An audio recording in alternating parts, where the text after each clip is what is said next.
नमस्कार, स्वागत आप सभी का YouTube channel knowledge TV Haryana. आज 30 जून सोमवार सुबह सुबह हरियाणा से 20 बड़ी खबरें सामने आ रही हैं। बड़ी घोषणा, आदेश, ऐलान, क्या है पूरी जानकारी आइए देखते हैं। हरियाणा की सबसे तेज़ सबसे सटीक जानकारी के लिए यूट्यूब चैनल नॉलेज टीवी को सब्सक्राइब जरूर कर लें। तो चलिए देखते हैं सुबह सुबह हरियाणा वासियों के लिए 20 बड़ी खबरें, घोषणा, ऐलान। पहली बड़ी घोषणा, निःशुल्क व अनिवार्य बाल शिक्षा का अधिकार आरटी अधिनियम के तहत पोर्टल पर ऑनलाइन आवेदन करने वाले विद्यार्थियों को निजी स्कूल अलॉट कर दिए गए हैं। प्रदेश में आरटी के तहत 61,040 सीटों पर दाखिले के लिए मात्र 14,127 आवेदन आए हैं। इनमें से 11,803 विद्यार्थियों को स्कूल अलॉट किए गए हैं। चयनित विद्यार्थी 1 से 13 जुलाई तक अलॉट किए गए निजी स्कूलों में दस्तावेज जमा करा सकते हैं। सोनीपत में आरटी के तहत 3,638 सीटें हैं। जिले के 742 को स्कूल अलॉट किए गए हैं। विद्यालय शिक्षा निदेशालय की ओर से नए शैक्षणिक सत्र में आरटी के तहत अभिभावकों से सीधे पोर्टल पर आवेदन मांगे गए थे। आवेदन प्रक्रिया में प्रदेश में 14,127 विद्यार्थियों ने आवेदन किए हैं। अब निदेशालय की ओर से विद्यार्थियों को स्कूल अलॉट कर दिए गए हैं। विचारणीय बात यह है कि प्रदेश में 25% व सोनीपत में केवल 20% सीटों के लिए विद्यार्थियों के आवेदन मिले हैं। अब शिक्षा विभाग की ओर से शेष बची सीटों पर 14 से 18 जुलाई तक मेरिट के आधार पर विद्यार्थियों का दाखिला दिया जाएगा। विद्यार्थियों की ओर से किए गए 14,127 आवेदनों में से 2,324 में खामियां मिली है। ऐसे विद्यार्थियों को स्कूल में दाखिला लेने के लिए अलॉटमेंट नहीं मिली है। इनमें कक्षा नर्सरी के 321, एलकेजी के 1124, यूकेजी के 802, कक्षा पहली के 77 विद्यार्थी शामिल हैं। इसके अलावा 9,569 विद्यार्थियों को पहली पसंद के स्कूल अलॉट किए गए हैं। 1,871 विद्यार्थियों को दूसरी व तीसरी, 295 विद्यार्थियों को चौथे व 5वें नंबर की पसंद के स्कूल अलॉट किए गए हैं। तो पोर्टल दोबारा खोलने की मांग, 49,237 सीटें खाली। पोर्टल खोलने की मांग, आरटी के तहत 7,754 निजी स्कूलों ने 61,040 सीटें दिखाई हैं, जिनमें से 14,127 आवेदन आए हैं। 11,803 विद्यार्थियों को स्कूल आवंटित किए गए हैं। 49,237 सीटें अभी खाली रह गई हैं। इस पर प्राइवेट स्कूल संघ के प्रदेशाध्यक्ष ने कहा कि सीटें खाली रहने की वजह अभिभावकों को आरटी के तहत आवेदन प्रक्रिया की जानकारी नहीं मिलना है, इसलिए आवेदन प्रक्रिया के लिए दोबारा से पोर्टल खोला जाए। तो ये बड़ी अपडेट, आरटी के तहत कुल सीटों के 25% आए आवेदन।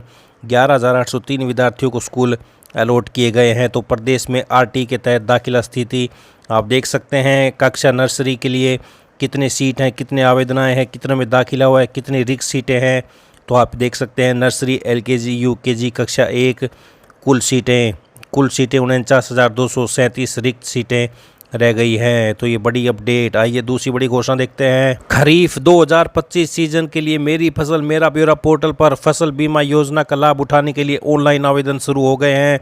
पोर्टल के माध्यम से एमएसपी पर फसल बिक्री से लेकर खेतों में खड़ी फसलों का बीमा और सब्सिडी पर कृषि उपकरण पाने के लिए ऑनलाइन आवेदन करना होगा। कृषि विभाग के अधिकारियों के मुताबिक खरीफ में की गई फसलों की रोपाई या बिजाई को लेकर मेरी फसल मेरा ब्यौरा पोर्टल पर ऑनलाइन पंजीकरण कराना होगा। कृषि उप निदेशक के मुताबिक किसानों को उपकरण खरीदने, अपनी फसल एमएसपी पर बेचने या अन्य किसी विभागीय योजना का लाभ लेने के लिए पोर्टल पर पंजीकरण कराना जरूरी है।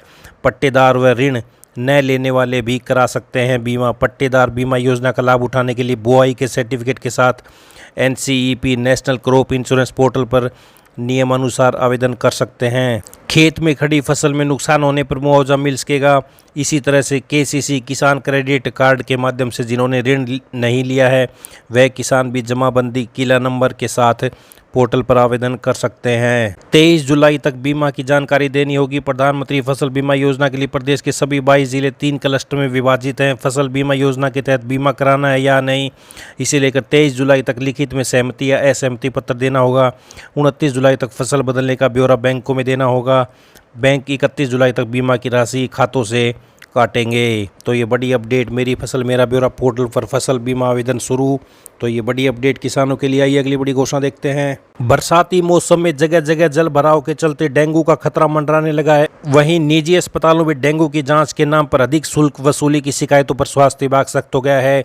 निजी अस्पतालों और प्रयोगशालाओं को अनुशंसित डेंगू प्रशिक्षण, एलिसा आधारित NS1 और आईजीएम के लिए अधिकतम 600 रुपये लेने के आदेश दिए गए हैं। इससे अधिक शुल्क वसूलने पर संबंधित अस्पताल और प्रयोगशालाओं के खिलाफ कार्रवाई होगी। प्रदेश में 27 सरकारी डेंगू जांच प्रयोगशालाएं हैं जहां मरीजों को जांच के लिए कोई पैसा नहीं देना पड़ेगा। इसके अलावा सभी सरकारी अस्पतालों में भर्ती डेंगू मरीजों को प्लेटलेट्स निःशुल्क उपलब्ध कराई जाएंगी। अगर प्लेटलेट्स निजी अस्पतालों से लेनी पड़ती है तो खर्च का भुगतान प्रदेश सरकार करेगी। डेंगू जांच के लिए 600 रुपये से अधिक शुल्क नहीं ले सकेंगे निजी अस्पताल। होगी कार्रवाई। सभी सरकारी अस्पतालों प्रयोगशालाओं में मुफ्त होगी जांच। मरीजों को मुफ्त मिलेगी प्लेटलेट। प्रदेश सरकार ने जुलाई को डेंगू विरोधी माह घोषित किया। हर रविवार को बनाया जाएगा सूखा दिवस। बड़ी अपडेट आई। अगली बड़ी घोषणा देखते हैं। यदि कोई ESIC कार्ड धारक अब अस्वस्थ है, उसे उपचार की जरूरत है और अस्पताल जाने की स्थिति में नहीं है तो उसे घर पर ही इलाज मिलेगा। मौके पर जरूरी टेस्ट किए जाएंगे और अगर कहीं एक्सरे अल्ट्रासाउंड की जरूरत होगी तो उसकी सुविधा भी मिलेगी। ऐसे जरूरतमंद मरीजों की सुविधा के लिए ESIC मेडिकल कॉलेज व अस्पताल हॉस्पिटल ऑन व्हील सेवा शुरू करने जा रहा है। इसके लिए संसाधनों से युक्त 2 मोबाइल मेडिकल वैन तैयार की जा रही है। जुलाई मध्य में यह सेवा शुरू हो जाएगी। हॉस्पिटल ऑन व्हील से घर बैठे मिलेगा उपचार। एक्सरे और अल्ट्रासाउंड भी मिलेगा। तो ESIC कार्ड धारकों के लिए बड़ी अपडेट। आइए अगली बड़ी घोषणा देखते हैं। 1 अगस्त से कर्मचारियों के लिए यूनाइटेड पेंशन स्कीम UPS लागू होगी। प्रदेश सरकार इसे कर्मचारी हित में बड़ा कदम बता रही है, लेकिन कर्मचारी संगठनों ने इसे खारिज करते हुए कहा कि कभी भी UPS की मांग नहीं की। सरकार कर्मचारियों को पुरानी पेंशन योजना OPS, नई पेंशन योजना NPS और UPS में किसी एक को चुनने का विकल्प दे। हकीकत सामने आ जाएगी कि कर्मचारी क्या चाहते हैं। तो कर्मियों को मिले OPS, NPS और UPS में एक को चुनने का विकल्प। 1 अगस्त से लागू हो रही यूनाइटेड पेंशन स्कीम के विरोध में हरियाणा के कर्मचारी संगठन पुरानी पेंशन योजना की बहाली को लेकर 9 जुलाई को हड़ताल करेंगे कर्मचारी। तो बड़ी अपडेट आई। अगली बड़ी घोषणा देखते हैं। प्रदेश में मानसून पूरी तरह से सक्रिय हो गया है। कुछ हिस्सों में झमाझम वर्षा हुई तो कुछ में बूंदाबांदी देखने को मिली। मौसम विभाग ने अगले 24 घंटे में पूरे प्रदेश में भारी वर्षा का अलर्ट जारी किया है। सोमवार को मानसून पूरे प्रदेश में अपनी अच्छी सक्रियता दर्ज कराएगा। भारी वर्षा के साथ जून विदाई लेगा। 18 जिले मानसून की वर्षा से भीगे। आज पूरे प्रदेश में तेज वर्षा के साथ विदाई लेगा जून महीना। तो ये बड़ी अपडेट हरियाणा मौसम से आई। अगली बड़ी घोषणा देखते हैं।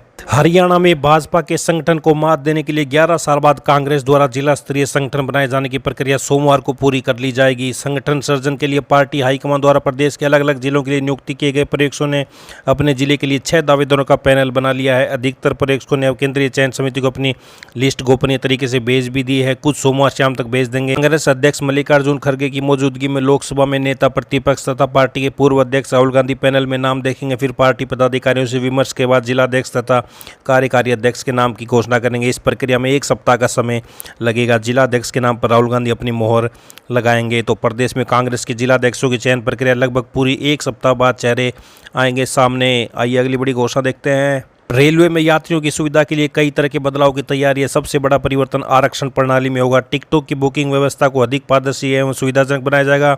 मुसाफिरों को ट्रेन छूटने से 8 घंटे पहले पता चल जाएगा कि उनका टिकट कन्फर्म है या नहीं। अभी आरक्षण चार्ट ट्रेन छूटने से 4 घंटे पहले तैयार होता है, जिससे प्रतीक्षा सूची वाले यात्रियों को असुविधा होती है। विशेषकर दूर दराज वाले यात्रियों को अंतिम समय तक स्थिति स्पष्ट न होने से समस्या होती है। तो बड़ी अपडेट। रेलवे में 8 घंटे पहले बनेगा आरक्षण चार्ट।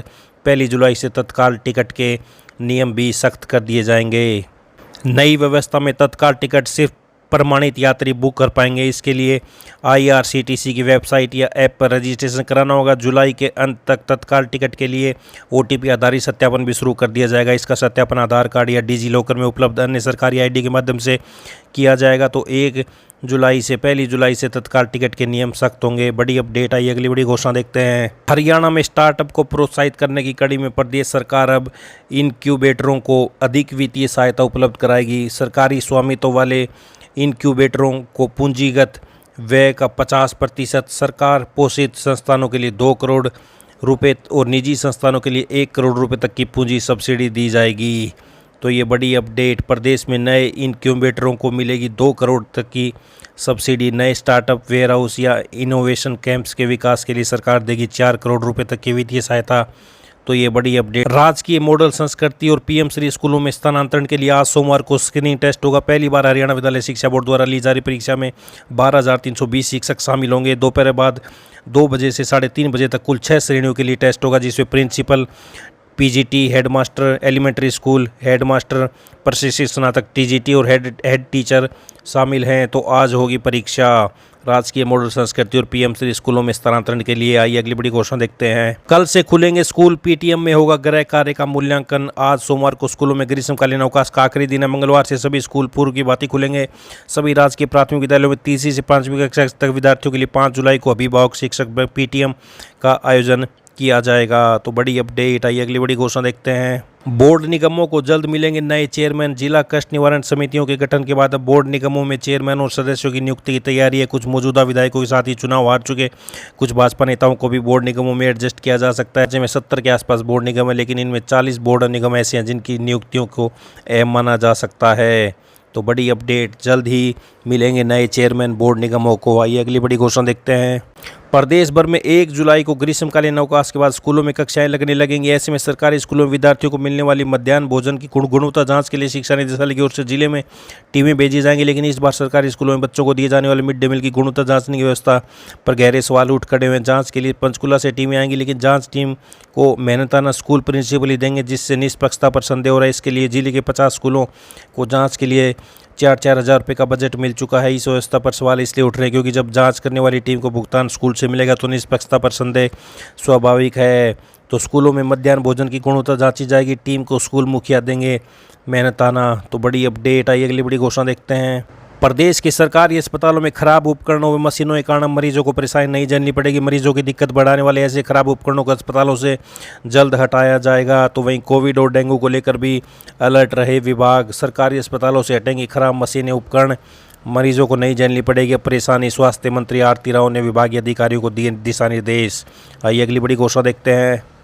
हरियाणा के आईटीआई में दाखिले के लिए पंजीकरण प्रक्रिया पूरी हो चुकी है। 22 जिलों से तकनीकी शिक्षा विभाग के पोर्टल पर विभिन्न ट्रेड में 1,12,087 पंजीकरण प्राप्त हुए। सबसे ज़्यादा इलेक्ट्रीशियन ट्रेड में विद्यार्थियों ने पंजीकरण कराया है। तो इलेक्ट्रीशियन ट्रेड में हाई वोल्टेज रुझान, इलेक्ट्रीशियन ट्रेड में 46,643 ने कराया पंजीकरण। तो आईटीआई में दाखिले के लिए पंजीकरण 1 लाख पार। बड़ी अपडेट। आई अगली बड़ी घोषणा देखते हैं। अग्निपथ योजना और रेगुलर एंट्री के पदों के लिए ऑनलाइन कॉमन प्रवेश परीक्षा 30 जून से 10 जुलाई तक होगी। अग्निपथ योजना के तहत अग्निवीर जनरल ड्यूटी, तकनीकी, क्लर्क, स्टोर कीपर, ट्रेड्समैन 10वीं पास, ट्रेड्समैन 8वीं पास और अग्निवीर महिला, सेना, पुलिस और रेगुलर एंट्री के तहत सैनिक, नर्सिंग, सहायक, सिपाही, फार्मा, आरटी, जेसीओ, हवलदार, जेसीओ कैटरिंग और हवलदार एजुकेशन के पद पर कॉमन प्रवेश परीक्षा होगी।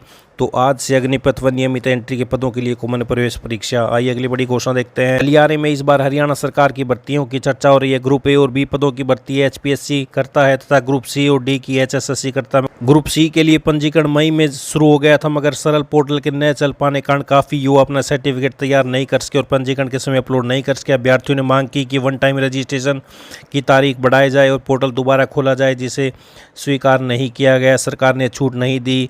आखिरकार 6 लड़कियों ने पंजाब एवं हरियाणा हाईकोर्ट की शरण ली। इस याचिका पर इस सप्ताह सुनवाई हो सकती है।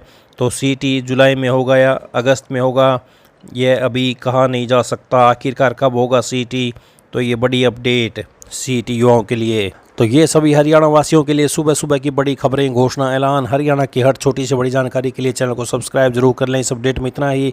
बहुत बहुत धन्यवाद।